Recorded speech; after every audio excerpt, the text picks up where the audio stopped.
Всем привет и спасибо, что зашли на мой канал. Друзья, сегодня я хочу приготовить плов с тыквой. Плов – визитная карточка, корона азербайджанской национальной кухни. Наверняка многие из вас знают о том, что существует множество видов плова. Шах-плов, лявенги-плов, сябзи-плов, говурма-плов. Их не сосчитать. Кому интересно, оставайтесь со мной и будем готовить душистый, ароматный, вкуснейший плов с тыквой вместе. А для приготовления плова с тыквой мне понадобятся следующие продукты. 2 стакана риса, 500 грамм тыквы, 80 грамм топленого масла, 400 грамм куриной грудинки, стакан грецких орехов, 2 средних луковиц, 1 яйцо, по 2 столовые ложки кизиловой пасты, соли и катыка, из пряностей куркума, черный и красный перец, мускатный орех и зира. Итак, сразу ставлю на плиту кастрюлю с горячей водой. Рис надо варить в широкой посуде, его нельзя набивать в маленькую кастрюлю, как селедку в бочку. Пока закипает вода, несколько раз мою рис, затем на 5-6 минут замачиваю его в теплой воде.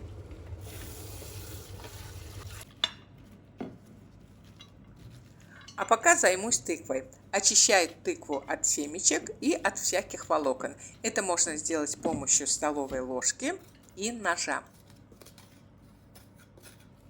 К этому моменту вода закипела. Щедро солю воду и закидываю в нее рис.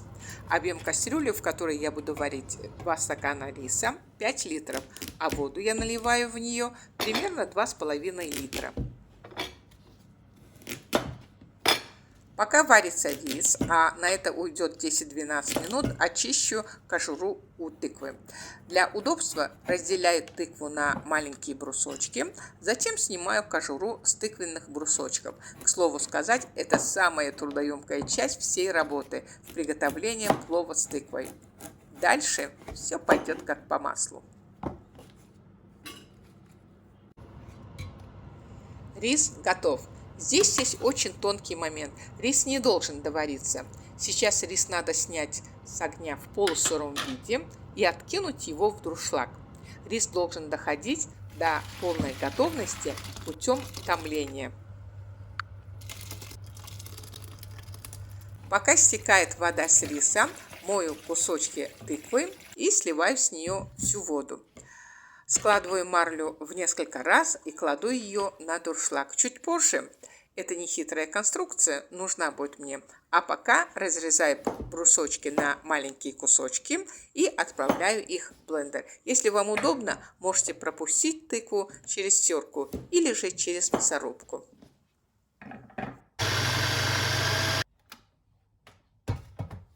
Перетертые в блендере тыквенные кусочки перекладываю в глубокую миску. Солю, хорошенько мешаю вот эту уже тыквенную кашицу и перекладываю ее на марлю, сложенную несколько раз, затем завязываю марлю.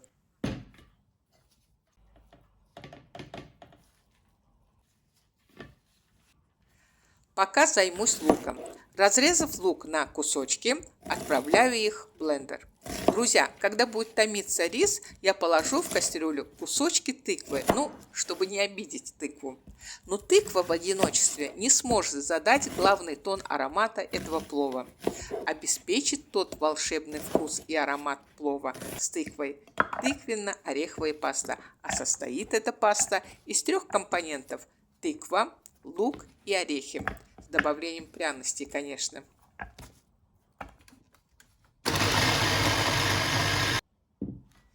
Я перетираю лук до кашицеобразного состояния. Затем также перекладываю кашицу лука в глубокую миску, солю, мешаю и пока откладываю в сторону. Друзья, я знаю, что многие с вечера солят тыкву и лук, подвешивают их и оставляют на всю ночь для того, чтобы сок стек.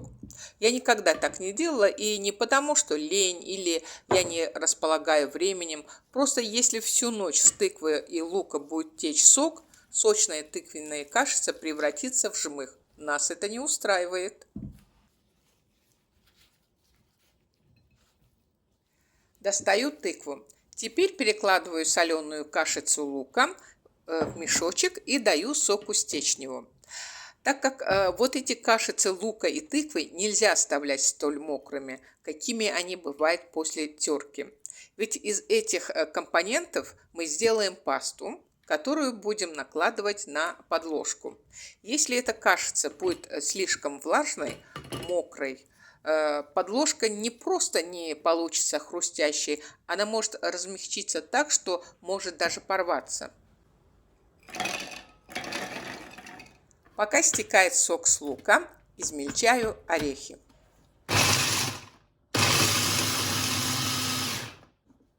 Я это делаю с помощью блендера, но также это можно сделать с помощью ножа, терки или мясорубки. Грецкие орехи отправляю в глубокую посуду к другим овощам. Сюда же отправляю куриный фарш и всю эту пасту немного солю, так как лук и тыква немного посолены, а вот курица и орехи нет. Отправляю в тыквенную пасту кизиловый соус и пряности. Куркуму всю не кладу. Маленькую часть, выделенной для плова куркумы, кладу в пасту, а остальную часть оставляю для риса.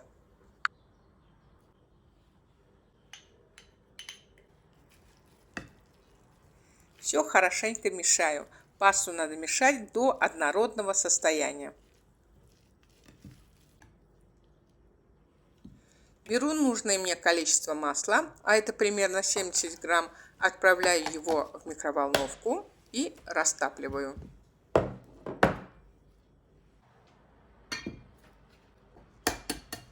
В отдельной миске разбиваю одно яйцо и взбиваю его. Добавляю в яйцо катык, щепотку соли, немного куркумы из общего количества, пару ложечек топленого масла, насыпаю примерно 3 столовые ложки муки и замешиваю тесто. Тесто не должно быть тугим, оно должно быть достаточно мягким и податливым.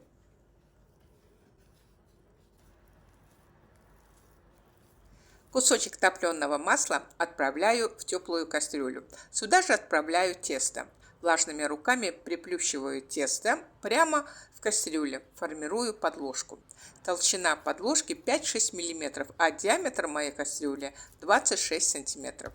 Закрываю крышку кастрюли, оставляя отверстие на крышке открытым, и даю подложке подрумяниться с одной стороны. Огонь чуть выше среднего.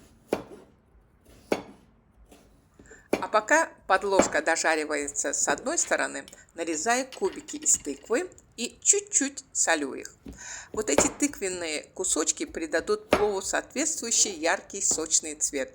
Еще раз повторю, что в основном душистый аромат в плове с тыквой задает тыквенно-ореховая паста. Но из-за взаимодействия и реакции лука с орехами паста приобретает темный цвет.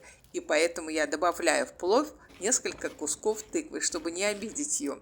Но при желании вы можете пропустить этот шаг. Подложка уже поджарилась с одной стороны. Переворачиваю ее. Друзья, отличительным свойством любого плова является его рассыпчатость, а добавление животного или растительного жира препятствует слипанию зернышек риса. Именно поэтому я на кусочек топленого масла наливаю горячую воду и пока откладываю воду, разбавленную теплым маслом, в сторону. Теперь о подложке. Благодаря подложке, казмах по-нашему, рис и тыквенная паста не прилипают ко дну. А самый главный бонус в том, что благодаря подложке мы получаем хрустящую корочку, пропитанную топленым маслом и ароматами тыквенно-ореховой пасты плова. Я насыпала всю тыквенную пасту сверх подложки и разровняла ее с помощью силиконовой лопатки. На подложку насыпаю половину риса, на рис насыпаю тыквенные кубики, чуть-чуть заливаю водой, разбавленной топленым маслом, затем насыпаю в кастрюлю весь остаток риса, куркуму и также заливаю сверху водой.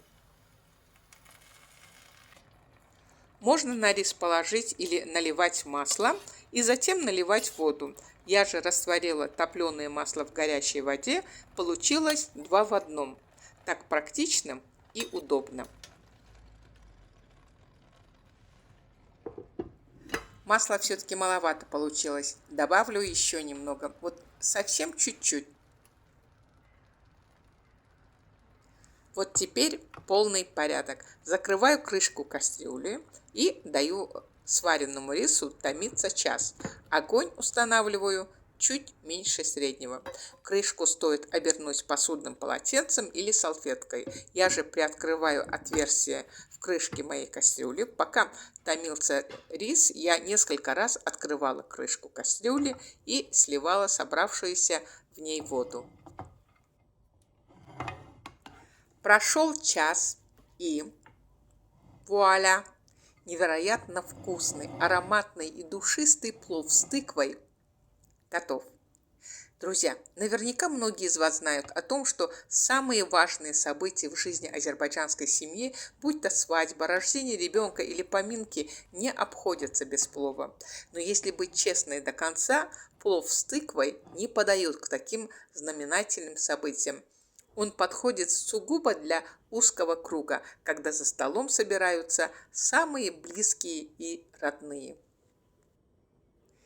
Надеюсь, технические возможности моей камеры могут передать, насколько рассыпчатым получился рис. Просто зернышко к зернышку, а тыквенно-ореховая паста сочная. Но ни одна камера не сможет передать, насколько это вкусно. Это надо пробовать. Обязательно приготовьте вот такой чудесный плов для себя и для своих близких, ведь ничто не заменит домашнюю кухню. Дорогие мои подписчики и гости моего канала, я благодарю всех за просмотр и очень надеюсь, что мое видео понравилось вам. И если это так, не забудьте ставить лайк этому видео. Гостей приглашаю подписаться на мой канал и нажать на колокольчик, чтобы не пропустить новые полезные и практичные в приготовлении вкусняшки от Вуаля Ас. А напоследок предлагаю посмотреть видеорецепт сяпси-плова. Я пока прощаюсь с вами, но ненадолго. Жду вас на своем канале. Я и рада, всегда вам рада. Пока-пока и до новых встреч!